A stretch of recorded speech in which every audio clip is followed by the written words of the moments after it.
Example, kwa agano la kale kuna hii mambo mnasikianga high priest, kuhani mkuu. Si mnajua kuhani mkuu, high priest. Sasa kwenye agano la kale kulikuwa na high priest, kulikuwa na kuhani wakuu, na kuhani wakuu walikuwa wanatoka kwenye kabila ya Walawi. Hapo ndo kuhani wakuu walikuwa wanatoka, kwa kabila ya Walawi. So mambo na kuhani wakuu ambao unaona kwa hizi makanisa zingine, kama unazijua hawa kina Catholic hao wako na kuhani wakuu, high priest. Sasa high priest walikuwa wanatoka kwenye kabila ya Walawi, walikuwa wanatoka kwenye kabila ya Walawi. Sasa kwenye New Testament nayo mambo na high priest haiko. Ukisoma kitabu cha Waebrania 7 verse number 11, Hebrews 7 number 11 inasema kwamba, Hebrews 7:11, basi kama ukamilifu ulikuwapo kwa ukuhani wa Lawi, maana watu wale walipata sheria kwa huo, kulikuwa na haja gani tena kuhani mwingine ainuke kwa mfano wa Melkizedeki, wala asihesabiwe kwa mfano wa Aruni? Sasa unawasikia, kuna kuhani mwingine naye aliinuka.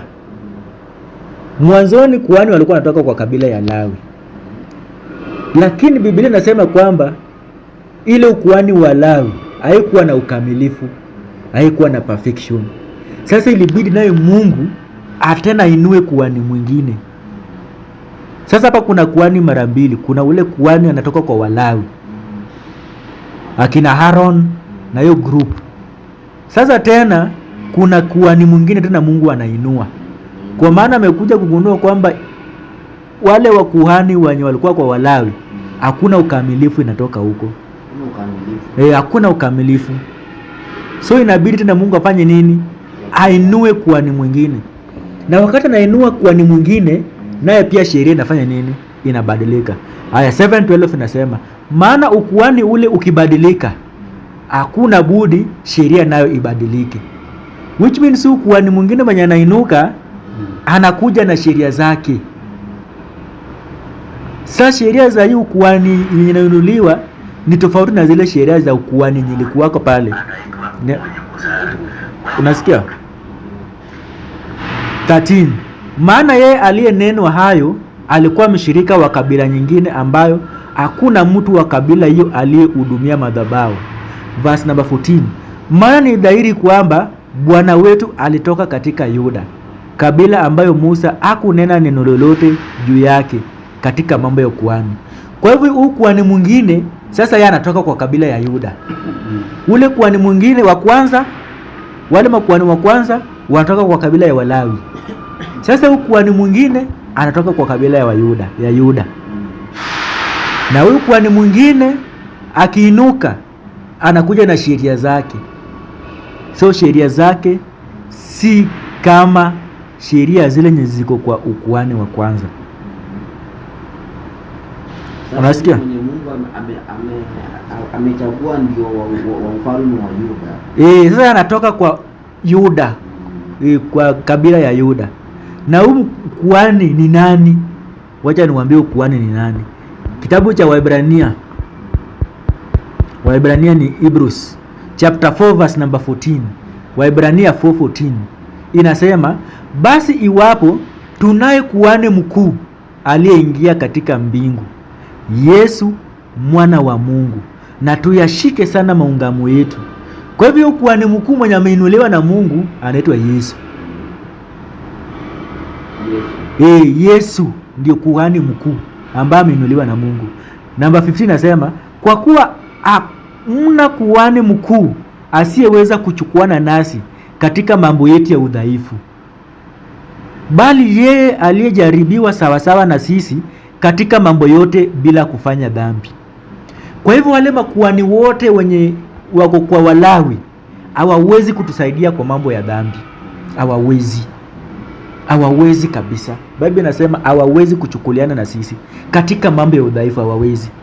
Kwa hivyo Mungu akainua kuhani mwingine mkuu ambaye anaweza akachukuliana na sisi kwa mambo ya dhambi na udhaifu wetu, na huyo kuhani anaitwa Yesu. Ndio maana Biblia inasema alijaribiwa sawa sawa na sisi katika mambo yote bila kufanya dhambi. Huyu kuhani yana dhambi, yeye alijaribiwa na alishinda dhambi zote. Lakini wale makuhani wengine walilemewa na dhambi.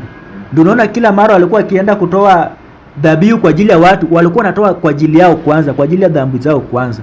Maana walikuwa wamelemewa na dhambi na hawezi kusaidia watu katika udhaifu wao. Sasa Mungu akainua kuhani mwingine. Na huyo kuhani ambaye ameinuliwa anaitwa Yesu Kristo. Nasikia? Na huyu kuhani ambaye anaitwa Yesu Kristo, yeye amekuja kama amedhibitishwa na Mungu mwenyewe. Yeye amekula kiapo, amekuja kama amedhibitishwa na Mungu mwenyewe. Yaani amefanywa kuwa kuhani na Mungu mwenyewe. Kitabu cha Waebrania 5:5 inasema, vivyo hivyo Kristo naye hakujikuza nafsi yake kufanywa kuhani mkuu, lakini yeye aliyemwambia, ndiyo mwanangu, leo nimekuzaa, kama semavyo mahali pengine, ndiye kuhani milele, mfano wa Melkizedeki. Kwa hivyo tunakuja kuondoa kwamba huyu kuhani ambaye ni Yesu amefanywa kuwa kuhani na Mungu. Yeye amefanywa kuwa kuhani na Mungu. Kuhani ambaye anaitwa Yesu amefanywa kuwa kuhani na Mungu. Amefanywa kuwa kuhani na Mungu. Na yeye ndio anaweza akabebana na sisi katika mambo yetu ya udhaifu. Huyo kuhani. Na huyo kuhani yeye anakuja kwenye New Testament. Tunasikia Biblia inasema Romans 8:6, lakini sasa amepata huduma iliyo bora zaidi, kwa kadiri alivyo mjumbe wa agano lililo bora, lililoamuriwa juu ya ahadi zilizo bora. Unasikia? Kwa hivyo huyu kuhani yeye amefanyika kuwa bora, na ile huduma ambayo amepata pia ni huduma iko bora, na zile ahadi ambazo anapeana pia ziko bora. Kwa hivyo Yesu, kuhani Yesu amefanywa kuwa kuhani na Mungu mwenyewe. Na wale wakuhani ambao wanatoka kwa wanadamu, kwa Walawi, wale wanadamu wale wa makuhani wanatoka kwa Walawi, wale makuhani wakuu wamefanywa kuwa wakuhani na Torati, the laws. Kitabu cha Waebrania 7 verse number 28. Waebrania 7:28 inasema, maana Torati yawaweka wanadamu walio na unyonge kuwa makuhani wakuu, bali hilo neno la kiapo kilichokuja baada ya Torati limemweka mwana aliyekamilika hata milele. Unasikia Biblia inasema Torati inaweka wanadamu walio wanyonge wakuwe makuhani wakuu. Unasikia? Na kwa sababu ni wanyonge, sasa wanakuwa ni makuhani wengi. 7 verse number 23 Waebrania 7:23 inasema, tena walifanywa makuhani wengi kwa sababu wanazuiliwa na mauti wasikae.